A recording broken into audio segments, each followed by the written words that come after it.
नमस्कार जी, मैं डॉक्टर नेहा शुद्धि आयुर्वेदा से और आज हम kidney disease, chronic kidney disease जिसको एंड स्टेज रीनल फेलियर या क्रॉनिक रीनल फेलियर भी कहते हैं, उसके एसोसिएटेड कुछ सवालों का जवाब देंगे।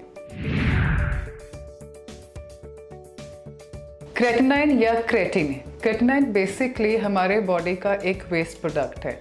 अक्सर किडनी के मरीज ये सोचते हैं कि क्रेटिनिन की प्रोडक्शन किडनी में होती है, जो कि गलत है।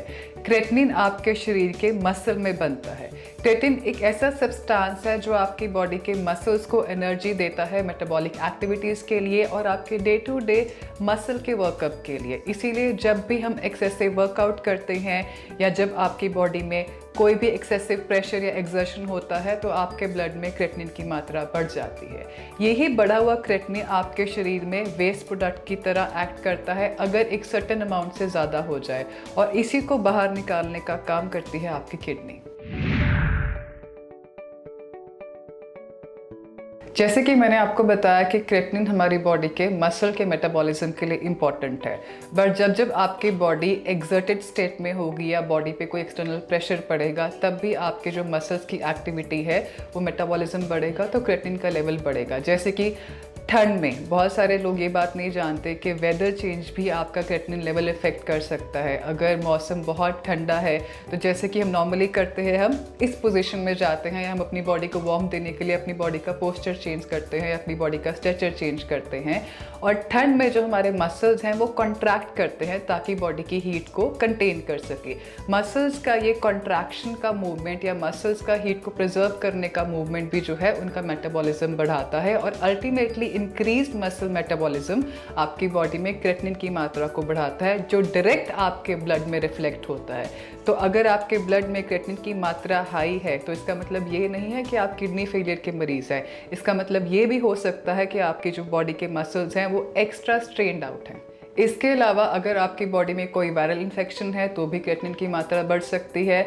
अगर आपकी किडनी फेलियर में है तो भी आपकी बॉडी में जो क्रेटिनिन है वो एक्यूमुलेट हो सकता है। देखिए, बहुत सारे लोग सोचते हैं कि अगर आपके ब्लड रिपोर्ट्स या लैब रिपोर्ट्स में क्रेटिनिन की मात्रा ज़्यादा है तो इसका मतलब आपकी किडनी फेल है।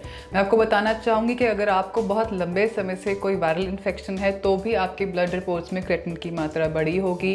एक छोटा सा एग्जाम्पल और दूंगी। अगर आप बॉडी बिल्डिंग कर रहे हैं या आप स्ट्रेनस मस्कुलर एक्टिविटी करते हैं, जैसे कि बहुत यंगस्टर्स आजकल कर ही रहे हैं, जिम लगाते हैं या बहुत ज़्यादा मसल एक्टिविटी के लिए वर्कआउट्स करते हैं बॉडी को बफ अप करने के लिए, तो उन लोगों में भी अगर आप लैब रिपोर्ट्स कराएंगे और उनके लैब रिपोर्ट्स चेक करेंगे तो क्रेटिनिन की मात्रा हाई ही होगी।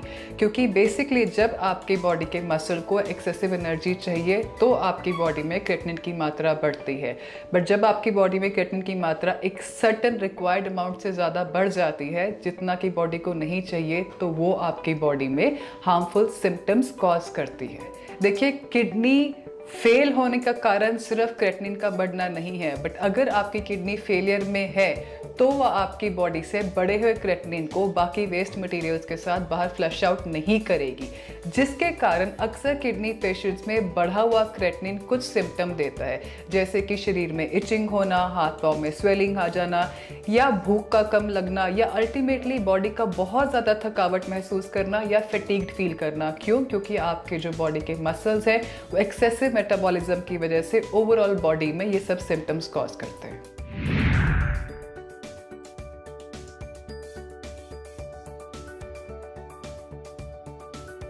अगर आप किडनी के पेशेंट हैं, सबसे पहले ये जानना बहुत ज़रूरी है कि किडनी की बीमारी दरअसल होती क्यों है और इसके ट्रीटमेंट में क्रेटिनिन की कितनी इंपॉर्टेंस है या आपकी किडनी के फेलियर में क्रेटिनिन की कितनी इंपॉर्टेंस है।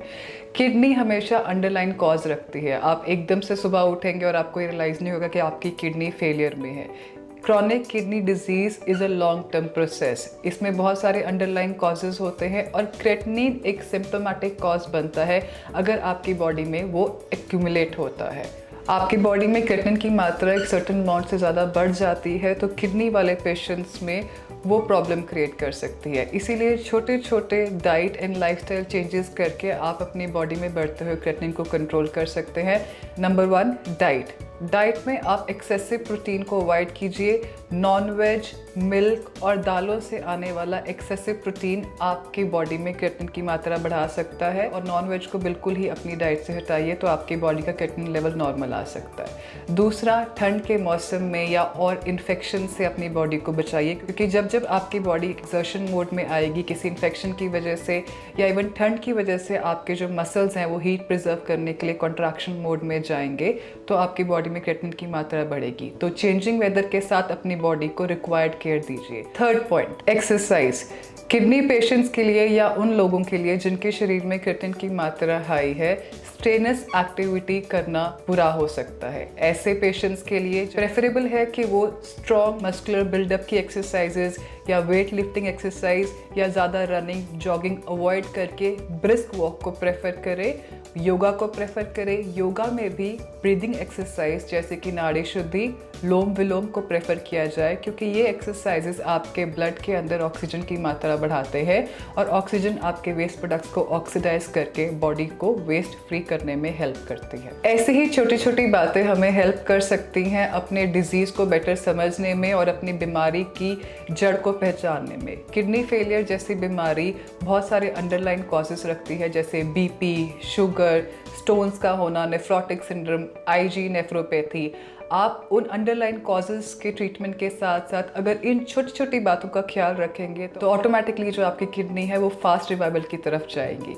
आज ऐसे ही एक पेशेंट का केस हम आपको दिखाना चाहेंगे। हिम्स हॉस्पिटल देराबस्सी चंडीगढ़ में रिसर्च किए गए थेरेपीज़ के साथ ऐसी छोटी छोटी बातों को ध्यान रख के पेशेंट का ट्रीटमेंट प्लान किया जाता है और किडनी के पेशेंट्स को रिवाइवल की तरफ ले जाया जाता है।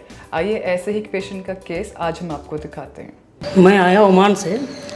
ये वीडियो फेसबुक में यूट्यूब में चलता था, उसको देख के मेरा स्टार्टिंग 10 तारीख को डॉक्टर बोला कि आपको किडनी डैमेज या पानी उसमें जम गया है तो आपको डायलिसिस लेना पड़ेगा।